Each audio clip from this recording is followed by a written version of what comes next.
బేహద్ పరం మహాశాంతి. బేహద్ ఆత్మిక పరివారమునకు, ఆత్మిక సోదరి సోదరులకు బాపూజీ దశరథ్ భాయ్ పటేల్ తెలుగు ఛానల్కు స్వాగతం. ఈరోజు మనము బుద్ధి సూక్ష్మంగా తీక్షణంగా చేసుకోవటానికి నిరంతరం యోగ అభ్యాసం చెయ్యాలి అని చెప్తున్న జ్యోతి ప్రకాష్ భాయ్ టాపిక్ తోటి మనం ఈరోజు తెలుగులో విందాము. బేహద్ జ్ఞానం యొక్క పురుషార్థంలో కూడా ఇది చాలా అవసరము. జ్ఞాన మార్గంలో బుద్ధిని బాగా ఉపయోగించటం, బుద్ధి యొక్క మహత్యం కూడా చాలా ఉంటుంది.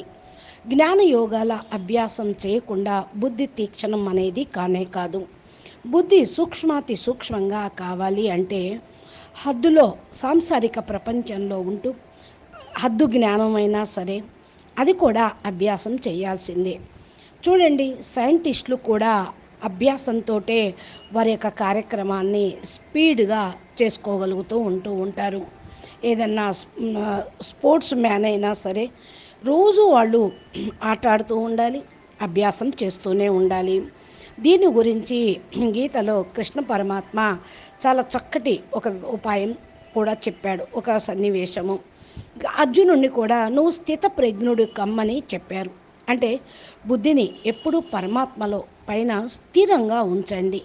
ప్రపంచంలో మరి లాభ నష్టాలు, సుఖ దుఃఖాలు, కష్ట సుఖాలు వీటన్నిటికీ కూడా అతీతంగా కావాలి అని చెప్పాడు.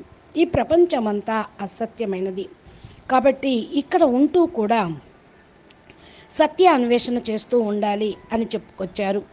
మనసు ప్రతి ఒక్క సెకండు కూడా ఒక స్థానంలో ఉండదు, ఒక స్థానం నుండి ఇంకో స్థానంలోకి వెళ్తుంది. మన మనసును స్థిరంగా పరమాత్మపై ఎలా ఉంచాలి అనేటువంటి అనుమానమే అర్జునుడు కూడా కలిగింది. అర్జునుడు కృష్ణుడిని కూడా ఇదే అడిగారు. మనసులో శాంతి అనేది ఉండదు కదా, మరి అభ్యాసం చెయ్యండి అని కృష్ణ పరమాత్మ చెప్తూ ఉన్నారు. యోగ అభ్యాసమే కాకుండా జ్ఞానం కూడా ఉండాలి. జ్ఞానం అనేది లేకపోతే యోగం మీరు చేయలేరు, మళ్ళా ధారణ కూడా మీరు చేయలేరు. జ్ఞాన స్వరూపంగా కాకపోతే కూడా ఏం ప్రయోజనం ఉండదు అని దీన్ని అర్థం చేసుకోవాలి. దీనికి ఎగ్జాంపుల్గా మహాభారతంలో ఒక సంఘటన కృష్ణుడు అర్జునుడికి చెప్పడం జరిగింది. బుద్ధి ఏ యొక్క అభ్యాసం చేస్తూ ఉంటారో సమయము పరిస్థితులు వచ్చినప్పుడు అప్పుడు అది తీక్షణంగా పనిచేస్తూ ఉంటుంది, సూక్ష్మాతి సూక్ష్మంగా నిర్ణయం తీసుకుంటుంది అని చెప్పడం జరిగింది. పాండవులు ఇంద్రప్రస్థంలో మహాయజ్ఞం తలపెట్టారు. కౌరవులు కర్ణుణ్ణి, మరి దేశ విదేశాల రాజుల్ని, భారతదేశంలో ఉన్న సమస్త ప్రజానికానికి, సమస్త రాజులకి కూడా విచ్చేయమని ఆహ్వానాలు పంపించారు. మరి ఆ యజ్ఞం పూర్తిగా నడుస్తూ ఉన్నది. యజ్ఞంకు వచ్చిన ప్రతి ఒక్కరికి ఒక్కొక్క పని ఇవ్వమని కృష్ణుడు అర్జునుడికి, పాండవులకి చెప్పడం జరిగింది. అర్జునుడికి మాత్రం కృష్ణుడు చెప్పాడు, కర్ణుడికి దాన ధర్మాలు చేసేటువంటి కార్యక్రమం అంటే వచ్చినటువంటి అతిథులకి, రాజులకి, ప్రజలకి కూడా గిఫ్ట్ పంపిణీ చేసే కార్యక్రమాన్ని అప్పగించమన్నాడు. యజ్ఞంకు వచ్చిన వారి ప్రజలందరూ కూడా వాళ్ళకు పొందినటువంటి గిఫ్ట్లు యొక్క దాన ధర్మాలు చూసి చాలా సంతోషపడ్డారు. నిజంగా దానం చేయటంలో కర్ణుడు దాన వీర సూర కర్ణ అని కృష్ణుడికి తెలుసు. కర్ణుడి యొక్క బుద్ధి దానం ఇవ్వటంలో ఎప్పుడూ అలర్ట్గా ఉంటుంది. ఇది ఆయనకి ఎప్పుడూ అభ్యాసమే. కర్ణుడికి చిరకాలం నుండి ఈ దాన ధర్మాలు చేసేటువంటి అభ్యాసం ఉంది. సంకల్పం కూడా దృఢంగా ఉంటుంది. తన దగ్గరికి వచ్చిన వారు ఎవ్వరూ కూడా ఒట్టి చేతులతో పోవటానికి వీల్లేదు అని సంకల్పం, దీక్ష ఉంటూ ఉండేది. యజ్ఞము పరిసమాప్తమైనది. అందరూ ఎక్కడ వాళ్ళు అక్కడికి వెళ్ళిపోయారు. చివరిలో కృష్ణుడు పాండవులతో అన్నారు, యజ్ఞం చాలా చక్కగా జరిగింది. యజ్ఞం సఫలం అవటానికి అందరికంటే ఎక్కువ పాత్ర కర్ణుడికే దక్కుతుంది అని అన్నాడు. ఆ మాట వినటంతో పాండవులు చాలా ఆశ్చర్యపడ్డారు. అదేమిటి కృష్ణ అలా అంటావు? మేము ఎంత కష్టపడి ఎన్ని విధాలుగా మేము యజ్ఞ చేశాము, ఈ యొక్క ఉదారత కర్ణుడికి ఎలా చేరుతుంది అని అడిగారు. మరి కర్ణుడిని ప్రశంసించటం పాండవులకు కూడా నచ్చలేదు. అర్జునుడికైతే అసలే నచ్చలేదు. ఇంకా మిగతా వారందరూ కూడా మరి ఇంకెట్లా ఇష్టపడతారు? కృష్ణుడు అన్నాడు, యజ్ఞానికి వచ్చిన వాళ్ళందరూ చాలా ఆనందపడ్డారు, అందుకనే సఫలమైంది అని అన్నాడు.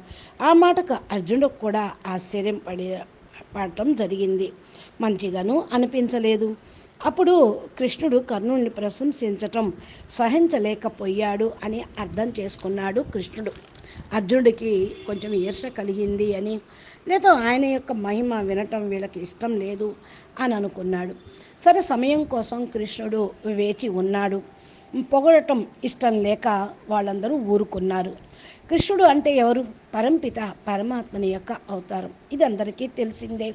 వారి వారి యొక్క గుణాల అనుసారంగా అందరికీ వారి వారి స్థానాల్ని, గౌరవాన్ని, ప్రేమను, మహిమను ఇవ్వటం కృష్ణుడి యొక్క మనసు, విశాలమైన హృదయానికి ప్రతీక అన్నమాట. పాండవులు కానీ కౌరవులు కానీ ఎవరైనా సరే అందరికీ గౌరవాన్ని ఇచ్చాడు. ఆయనకు విశ్వంలోని ఆత్మలందరూ సమానమే కదా. ఇకపోతే కృష్ణుడికి ఉన్నటువంటి దాన గుణం పాండవుల ముందు ఏదో విధంగా ప్రత్యక్ష ప్రమాణంగా చూపించాలి అనుకున్నాడు కృష్ణుడు. దీనికోసం మంచి అవకాశం ఎదురు చూశాడు. ఈ యొక్క సమయంలో దానం పొందటానికి ఒక బ్రాహ్మణుడు పాండవుల దగ్గరకు వచ్చాడు. నాకు చందనపు చెక్కలు దానం చెయ్యండి అని బ్రాహ్మణుడు పాండవుల్ని అడిగాడు. అది ఇస్తే నేను అన్నం వండుకుంటాను అన్నాడు ఆ బ్రాహ్మణుడు. నిజంగా ఆ సమయంలో యజ్ఞంలో మరి మొత్తం చందనపు చెక్కలు అన్నీ కూడా ఆహుతి అయిపోయినాయి. రాజ్యంలో ఉన్న చందనపు చెక్కలు కూడా సమాప్తం అయిపోయినాయి. అందుకని చందనపు చెక్కలు ఎక్కడా లేవు. అప్పుడు ఆ పాండవులు బ్రాహ్మణుడుకు అది ఇవ్వలేకపోయారు. ఈ యొక్క దానంలో అసమర్థులయ్యారు. సరే అంటూ ఆ మాట చెప్పడంతో యజ్ఞంలో చందన చెక్కలు మొత్తం కథమైపోయినాయి అన్నారు. ఇంకేమన్నా కావాలంటే కోరుకోండి అన్నాడు బ్రాహ్మణుడు. వెంటనే ఆ బ్రాహ్మణుడు అసంతృప్తి చెంది, దానం చేయటంలో కర్ణుడికి సాటి ఎవ్వరూ తీసివేయరు, సాటి రారు అని అన్నాడు. ఇక బ్రాహ్మణుడు కూడా కర్ణుడు నీ మహిమ చేసేటప్పటికి వీళ్లకు ఆశ్చర్యం వేసింది. సరే, కర్ణుడి దగ్గరికి వెళ్ళి మరి నేను దానం అడుగుతాను అని ఆ బ్రాహ్మణుడు వెళ్ళిపోయాడు. అర్జునుడితోటి కృష్ణుడు అన్నాడు, ఇప్పుడు ఆ బ్రాహ్మణుడు వెంట నువ్వు కూడా వెళ్ళు, కర్ణుడు ఏం చేస్తాడో చూడు అని చెప్పాడు కృష్ణుడు. అర్జునుడు ఆ టైంలో రాజ్యం మొత్తంలో కూడా చందనం చెక్క లేదని, కథం అయిపోయిందని అర్జునుడికి తెలుసు, కర్ణుడికి తెలుసు. కర్ణుడు రాజ్యంలో కూడా చందనపు చెక్క కూడా కథమైంది. మరి కర్ణుడు ఎలా ఈయన సంతృప్తి పరుస్తాడు అనే అనుమానం అర్జునుడు కూడా కలిగింది. సరే అంటూ కృష్ణుడు చెప్పాడు కదా, కర్ణుడు ఏం చేస్తాడో చూడాలి అనుకున్నాడు. ఇంకా బ్రాహ్మణుడు వెళ్ళి కర్ణుడి దగ్గరికి నాకు చందనపు చెక్క కావాలి అని అడిగాడు. అది అడగటంతో ఆలోచించి ఓ సింతేనా అని అన్నాడు. అంటంతో వెంటనే తనకేం తోచిందంటే తన పండుకునే మంచం చందన చెక్కతోటి తయారైంది అని వెంటనే ఒక గొడ్డలి తీసుకొని ఆ యొక్క మంచాన్ని పగలగొట్టి బ్రాహ్మణుడికి ఆ చందనపు చెక్కలను ఇచ్చాడు. అవి తీసుకున్నటువంటి బ్రాహ్మణుడు ఇవి సరిపోవు, నాకు ఇంకా చాలా కావాలి అని అన్నాడు. అంతటితో కర్ణుడు వెంటనే మొత్తం కలిగి చూసి తన ఇంటి తలుపులన్నీ చందపు చెక్కలతోటే తయారైనవి అని జ్ఞాపకం వచ్చి వెంటనే ఆ గొడ్డలితోటే తలుపులన్నీ కూడా పగలగొట్టి బ్రాహ్మణుడికి దానం రూపంలో ఇచ్చేశాడు. బ్రాహ్మణుడు చాలా ఖుషీగా వాటిని తీసుకొని ఇంటికి వెళ్ళిపోయాడు. ఇది చూసిన కృష్ణ అర్జునులు ఆశ్చర్యపడ్డారు. అప్పుడు కృష్ణుడు అర్జునుడితోటి అన్నారు, మీ భవనంలో ఇలాంటి చెక్కలు లేవా? మరి మీకెందుకు ఈ ఆలోచన రాలేదు, మీకెందుకు తట్టలేదు అని అన్నాడు. అప్పుడు అర్జునుడు అన్నాడు, నిజంగానే కృష్ణ అన్నాడు, అంటే దానం చేయటం అనేది ఆత్మకు అభ్యాసం ఉండాలి. ఆత్మ దానం చేసే అభ్యాసంతో బుద్ధి ఆటోమేటిక్గా తీక్షణంగా పనిచేయటం ప్రారంభిస్తుంది. కర్ణుడు నిరంతరం నిత్యం కూడా దాన ధర్మాలు చేస్తూ ఉండేవాడు. అందుకే ఆయనకి దానం అడగటంతో వెంటనే స్ఫురించింది. ఆ లెక్కతోటి బెస్ట్ ఆప్షన్ని వెంటనే నిర్ణయం తీసుకుంది బుద్ధి. వెంటనే మార్గం అనుసారంగా దాన్ని అనుసరిస్తూ ఆయన దానం చేయగలిగాడు. అదే అభ్యాసమే కోశ విద్య అన్నట్టు, అభ్యాసం ఉంటే తప్పకుండా సమయం అనుసారంగా ఆ యొక్క సంకల్పం కూడా వస్తూ ఉంటుంది. పరిస్థితులు తెలుసుకున్నటువంటి అర్జునుడు కూడా నిజంగా కర్ణుడి యొక్క బుద్ధి ఆటోమేటిక్గా పనిచేయటం అనేది జరిగింది అనుకున్నారు.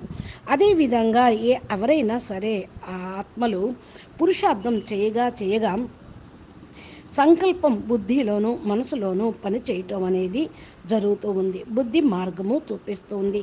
ఆ మార్గాను అనుసారంగా నడిచినట్లయితే దానికి శక్తి కూడా ఆత్మే ఇస్తూ ఉంటుంది. శక్తి సంకల్పాల ద్వారా మరి కర్ణుడు నిరంతరం మరి చేసేటువంటి అలవాటు కాబట్టి దాన్ని చేయగలిగాడు. అదేవిధంగా ఏం చెయ్యాలి, ఎలా చెయ్యాలి అనే ఆలోచన తట్టదు, వెంటనే వచ్చేస్తుంది అభ్యాసము ఉన్న వాళ్ళకి. యుక్తి ఉపాయము తెలివితేటలు అన్నీ అభ్యాసంతో వస్తాయి. అందుకనే జ్ఞాన యోగాల్లో కూడా ఎప్పుడైతే అభ్యాసము సాధన ప్రాక్టీసు ఉంటూ ఉంటుందో విపత్తర పరిస్థితుల్లో కష్ట సమయంలో కూడా వాతావరణంలో కూడా వాటి నుండి ఎలా బయటపడాలి, ఎలా చేరుకోవాలి అనేది వారికి తోస్తూ ఉంటుంది. అందుకనే అభ్యాసం అనేది ఎప్పటికీ ఆపకూడదు. అభ్యాసము అసంభవాన్ని కూడా సంభవం చేయగలుగుతుంది. బేహద్దు జ్ఞానం కూడా చాలా లోతైనది. నిశ్చయ బుద్ధి ఉంటేనే జ్ఞాన యోగాల అభ్యాసం నిరంతరం సాగుతూ ఉంటుంది. ఇది చాలా అవసరం. దీని యొక్క రహస్యాన్ని తెలుసుకోవాలి. చేస్తూ ఉంటే భగవంతుడు కూడా మనకు సహాయం అనేది చేస్తారు. ఇంకొక సందర్భంలో కూడా ధర్మరాజుకు కలిగిన గర్వాన్ని అణిచిపెట్టాలని కృష్ణుడు ఇంకొక సందర్భంలో ఈ విధంగా చేశాడు. ధర్మరాజు తన దాన ధర్మాల రాజ్య పాలనలో వచ్చిన కీర్తి ప్రతిష్టలకు కొద్దిగా గర్వం వచ్చింది. ఇది తెలుసుకున్నటువంటి కృష్ణుడు ఈ గర్వాన్ని అణచాలని కృష్ణుడు బలిచక్రవర్తి ఉన్న సుతల లోకానికి తీసుకొని వెళ్ళటం జరిగింది. అక్కడికి వెళ్ళటంతో ఆ సుతల లోకం స్వర్గం కంటే చాలా అద్భుతంగా ఉండటం చూసి ఆశ్చర్యపోయాడు ధర్మరాజు. ఇంకా అదంతా తిరిగి చూసి అలసిపోయి దప్పిక వేసింది. వెంటనే ధర్మరాజు ఒక ఇంటి దగ్గరికి వెళ్ళి మంచినీళ్ళు ఇవ్వమని అడిగాడు. ఒక ఆమె బంగారు చెంబుతోటి నీళ్లు తెచ్చి ధర్మరాజుకి ఇచ్చింది. అది తాగి ఆ చెంబుని మళ్ళా తిరిగి ఇవ్వబోతుండగా మరి ఆమె అన్నది, ఈ మా లోకంలో ఎవరికన్నా ఇచ్చిన వస్తువును తిరిగి తీసుకునే అలవాటు మాకు లేదు అని అన్నది. ఆశ్చర్యపోయాడు ధర్మరాజు కూడా. ఇంకా అంతలోనే నిరాడంబరంగా అటువైపు వస్తున్న బలిచక్రవర్తిని చూపించి ధర్మరాజు ఈయనే బలిచక్రవర్తి అని అన్నాడు. అప్పుడు బలిచక్రవర్తికి ధర్మరాజును చూపించి పరిచయం చేసి ఈయన ధర్మరాజు తన రాజ్యంలో నిత్యము దాన ధర్మాలు చేస్తూ ఉంటాడు అని అన్నాడు. వెంటనే బలిచక్రవర్తి రెండు చెవులు మూసుకొని తన రాజ్యంలో అంతమందికి ఉపాధి లేకుండా చేసి దాన ధర్మాలపైన ఆధారపడి జీవించే విధంగా చేసినటువంటి ఈ రాజు ఏమి రాజు అండి అని అనేశాడు. ప్రజలకు ఉచితంగా ఇచ్చే దానితో ఆ రోజు మాత్రమే వాళ్ళు కాలం పబ్బం వెళ్ళబుచ్చుతారు. ఆ రోజు మాత్రమే సంతోషంగా ఉంటారు. అదే మంచి ఉపాధన కల్పిస్తే వాళ్ళు ఏ లోటు లేకుండా, అడుక్కోవలసిన అవసరము లేకుండా, ఈయన దానం చేయాల్సిన అవసరం లేకుండా ఉంటుంది కదా అని అనేశాడు. ఆ మాట విన్నటువంటి ధర్మరాజు తను చేసినటువంటి విషయం అర్థమైంది. గర్వము పోవాలి అనుకొని ఆ రోజు ఈ నుండి ధర్మరాజు దాన ధర్మాలు తగ్గించి ప్రజలందరికీ మంచి ఉపాధిని కల్పించి ఏ లోటు లేకుండా రాజ్యాన్ని పాలన చేస్తూ వచ్చాడు. అచ్చా, పరం శాంతి, నమస్తే. అదేవిధంగా మనం కూడా ఒక అభ్యాసము అనేది చేస్తూ ఉంటే ఎటువంటి పరిస్థితులను దాటుకొని వెళ్ళగలుగుతాము. బాపూజీ దశరథ్ భాయ్ పటేల్ తెలుగు ఛానల్లో బాపూజీ ఇచ్చినటువంటి దివ్య జ్ఞానమును మీరు ఆచరణ చేస్తూ అభ్యాసం చేస్తూ ఉంటే ఆధ్యాత్మిక మార్గంలో మీరు ముందుకు వెళ్ళగలుగుతారు. ఉన్నతమైనటువంటి స్థానానికి చేరుకుంటారు. పరిస్థితులు, నిందాస్తుతి, మానవమానాల్లో స్థితప్రజ్ఞుల్లాగా మీరు కాగలుగుతూ ఉంటారు. ఇది గీతాజ్ఞానము, సమయం, సందర్భము, కొన్ని సంఘటనల ద్వారా కూడా మహాభారతంలో ఏ శాస్త్రాల్లో ఆధారంగా తీసుకున్నా మనకు ఎన్నో ఇలాంటి ఉపాయాలతో మనకు కనిపిస్తూ ఉంటాయి. అచ్చా, పరం శాంతి, నమస్తే, ధన్యవాదాలు. బేహద్కే బేహద్, పరం పరం పరం. మహాశాంతి హై, మహాశాంతి హై. మహాశాంతి. నమస్తే. మీరు మా ఛానల్ని సబ్స్క్రైబ్ చేసి గంట సింబల్ని ప్రెస్ చేసి నోటిఫికేషన్లో మీరు పొందినట్లయితే జ్ఞాన మార్గంలో ఎన్నో మార్గాలు మీకు బాపూజీ ద్వారా ఈ యొక్క ఆధ్యాత్మిక జ్ఞానం అందుతూ ఉంటుంది. ప్లేలిస్ట్లో కూడా చాలా వీడియోలు ఉన్నాయి, మీరు ఫాలో అవుతూ ఉండండి. నమస్తే. బేహద్